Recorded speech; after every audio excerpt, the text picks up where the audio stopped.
નમસ્કાર, હું છું માર્ગે. આપની સાથે હેડલાઇન્સમાં જોઈએ કેટલાક મહત્વના સમાચાર. આયતુલ્લાહ અલી ખામેનીએ અમેરિકાના રાષ્ટ્રપતિ ડોનાલ્ડ ટ્રમ્પને કડક ચેતવણી આપી છે. ખામેનીએ કહ્યું કે જો અમેરિકા આ વખતે ઈરાન પર કોઈપણ પ્રકારનો હુમલો કરશે તો તે પશ્ચિમ એશિયામાં એક મોટું પ્રાદેશિક યુદ્ધ શરૂ કરશે, જેનાથી તણાવમાં વધારો થશે. ખામેનીની આ ચેતવણી એવા સમયે આવી છે જ્યારે ડોનાલ્ડ ટ્રમ્પે ઈરાનને ધમકી આપી છે કે જો તે પરમાણુ કરાર માટે સંમત નહીં થાય તો અમેરિકા તેના પર હુમલો કરશે. ભારત અને યુરોપિયન યુનિયન વચ્ચેના ફ્રી ટ્રેડ એગ્રીમેન્ટે પાકિસ્તાનની મુશ્કેલીઓ વધારી દીધી છે. પાકિસ્તાનના પૂર્વ મંત્રીએ ચેતવણી આપી છે કે આ કરારથી પાકિસ્તાનનો ઝીરો ટેરિફ લાભ ખતમ થશે અને 1 કરોડ નોકરીઓ જોખમમાં મુકાશે.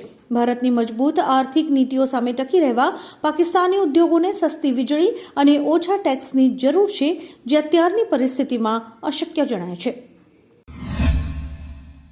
ભારત સામે T20 વર્લ્ડ કપમાં રમવાનો ઇનકાર કર્યા બાદ હવે પાકિસ્તાન ક્રિકેટ બોર્ડ મુશ્કેલીમાં મુકાયું છે. પીસીબીએ હજુ આઈસીસીને સત્તાવાર જાણ નથી કરી, પરંતુ જો તેઓ મેચ નહીં રમે તો ભારતને 2 પોઈન્ટ્સ મળશે. આ ઉપરાંત પાકિસ્તાન પર કરોડોનો દંડ અને ભવિષ્યની ટુર્નામેન્ટ્સ પર પ્રતિબંધ લાગી શકે છે.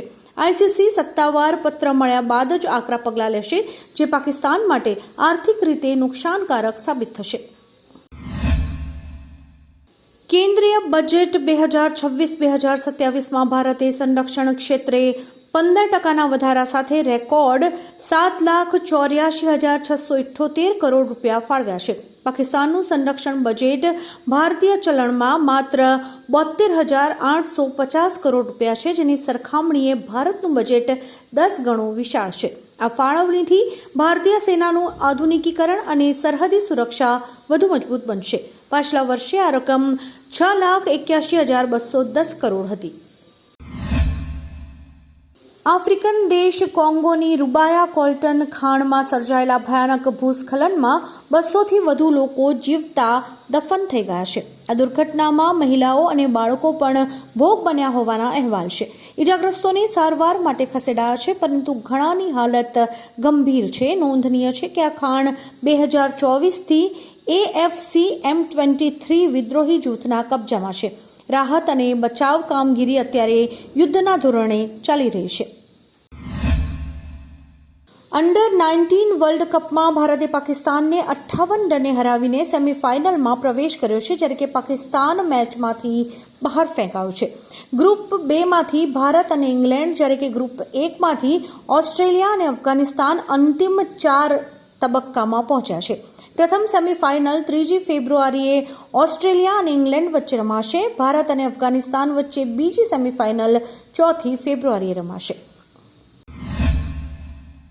ભારતને ટૂંક સમયમાં બ્રહ્મોસ કરતાં પણ વધુ શક્તિશાળી સમુદ્ર હથિયાર હાઇપરસોનિક LRASHM મળવા જઈ રહ્યું છે. જર્મનીએ આ મિસાઇલની અદ્ભુત ક્ષમતા વિશે જણાવ્યું છે. તેની પ્રચંડ ગતિ દુશ્મનના રડાર અને મિસાઇલ ડિફેન્સની સિસ્ટમને પ્રતિક્રિયા આપવાનો સમય પણ નથી આપતી. તેની જબરજસ્ત કાઇનેટિક એનર્જી કોઈ પણ યુદ્ધ જહાજના સુરક્ષા કવચને સરળતાથી ભેદી શકે છે. કાશ્મીરના કેટલાક વિસ્તારોમાં વહેલી સવારે ભૂકંપના આંચકા અનુભવાતા લોકોમાં ફફડાટ ફેલાયો હતો. રિક્ટર સ્કેલ પર તેની તીવ્રતા 4.6 નોંધવામાં આવી છે. રાહતની વાત એ છે કે આ ભૂકંપને કારણે હજુ સુધી કોઈ જાનહાનિ કે મિલકતને નુકસાન થયા હોવાના અહેવાલ નથી મળ્યા. સ્થાનિક વહીવટીતંત્ર સતર્ક છે અને સ્થિતિ પર સતત નજર રાખી રહ્યું છે. લોકોને ગભરાવાને બદલે સાવચેતી રાખવા સૂચના અપાઈ છે. રશિયાએ ફરી એકવાર યુક્રેન પર વિનાશક ડ્રોન હુમલો કર્યો છે. નિપ્રો શહેરમાં ખાણ કામદારોને લઈ જતી બસને નિશાન બનાવવામાં આવતા 12 લોકોના મોત થયા છે અને 7 લોકો ઘાયલ થયા છે. યુક્રેનની સૌથી મોટી ઉર્જા કંપની DTEKએ આ હુમલાને આતંકવાદી કૃત્ય ગણાવ્યું છે. નિપ્રો પેટ્રોવ્સ્ક ક્ષેત્રમાં થયેલા હુમલાથી સમગ્ર વિસ્તારમાં ભારે તણાવ ફેલાયો છે. રશિયાએ ઉર્જા માળખાગત સુવિધાઓ અને સિવિલિયન્સને નિશાન બનાવતા જાનહાનિ વધી છે. બજેટ 2026-2027માં નાણામંત્રીએ સુરતથી પશ્ચિમ બંગાળના દાનકુની સુધી નવા ડેડિકેટેડ ફ્રેટ કોરિડોરની જાહેરાત કરી છે.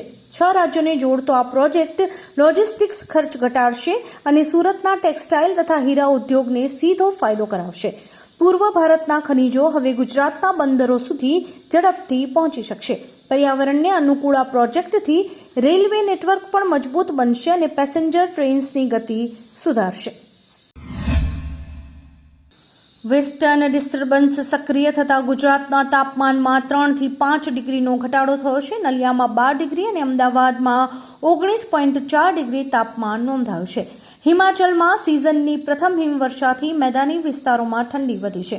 અલ નીનો અને ગ્લોબલ વોર્મિંગને કારણે આ વર્ષે શિયાળો નરમ રહ્યો છે. આગામી 5 દિવસ ઉત્તર ભારતમાં ગાઢ ધુમ્મસ રહેવાની સંભાવના હવામાન વિભાગે વ્યક્ત કરી છે. સંગીતના ઓસ્કાર ગણાતા ગ્રેમી એવોર્ડ્સ 2026માં 4 ભારતીય કલાકારોની દાવેદારી મજબૂત છે. અનુષ્કા શંકરના ગીત ડેબ્રેક અને શંકર મહાદેવનના શક્તિ બેન્ડને ફરી એકવાર નોમિનેશન મળ્યું છે. આ સાથે જ સિદ્ધાંત ભાટિયા અને ચારુ સૂરી પણ રેસમાં છે. આદિત્ય ગઢવીનું ગીત કન્સિડરેશન સુધી પહોંચ્યું પરંતુ ફાઇનલ યાદીમાં સ્થાન નથી મેળવી શક્યું. હવે જોવાનું એ રહેશે કે ભારત કેટલા એવોર્ડ જીતી શકે છે. પેન્ટાગોનમાં અમેરિકા અને ઇઝરાયેલના સૈન્ય વડાઓ વચ્ચે મળેલી ગુપ્ત બેઠક બાદ મિડલ ઇસ્ટમાં તણાવ ચરમસીમાએ પહોંચ્યો છે. ઈરાન વિરુદ્ધ સંભવિત સૈન્ય કાર્યવાહી માટે યોજના ઘડાઈ હોવાના અહેવાલ છે. ઇઝરાયેલના વડાપ્રધાન નેતન્યાહુએ સુરક્ષા અધિકારીઓ સાથે તાબડતોડ સમીક્ષા બેઠક યોજીને તૈયારીઓ તેજ કરી છે. બીજી તરફ ઈરાને વળતા હુમલાની ધમકી આપતા સમગ્ર વિશ્વની નજર મિડલ ઇસ્ટમાં ટકેલી છે. T20 વર્લ્ડ કપમાં પાકિસ્તાને ભારત સામે રમવાનો ઇનકાર કર્યો હોવા છતાં ભારતીય ટીમે મોટો નિર્ણય લીધો છે. પાકિસ્તાનની નોટંકી વચ્ચે પણ ભારત 15મી ફેબ્રુઆરીએ કોલંબોમાં રમાનારા મુકાબલા માટે શ્રીલંકા જશે. બંને ટીમ્સ એક જ ગ્રુપમાં છે અને ભારતીય મેનેજમેન્ટ મેચ સાથે જોડાયેલા તમામ પ્રોટોકોલનું પાલન કરશે. ભારત કોઈપણ સંજોગોમાં મેદાન પર ઉતરીને પોતાની રમત અને મર્યાદા જાળવી રાખવા માટે મક્કમ છે.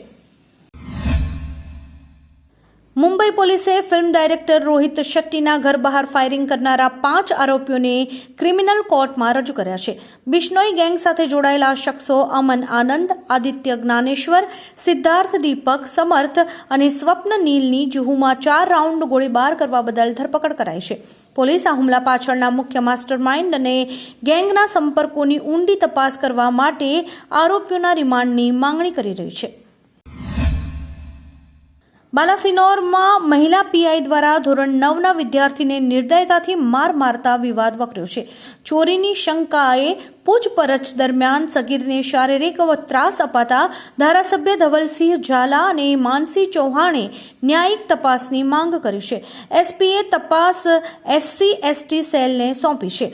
ડીવાયએસપી દ્વારા મંદિર અને પોલીસ સ્ટેશનના સીસીટીવી ફૂટેજ મેળવી તપાસ શરૂ કરાઈ છે. પોલીસના આ અમાનવીય કૃત્ય સામે સ્થાનિકોમાં ભારે રોષ વ્યાપ્યો છે. આવા જ કેટલાક રસપ્રદ સમાચારો નિહાળવા માટે અમારી યુટ્યુબ ચેનલને લાઇક, શેર અને સબસ્ક્રાઇબ કરો અને જોતા રહો હેડલાઇન્સ.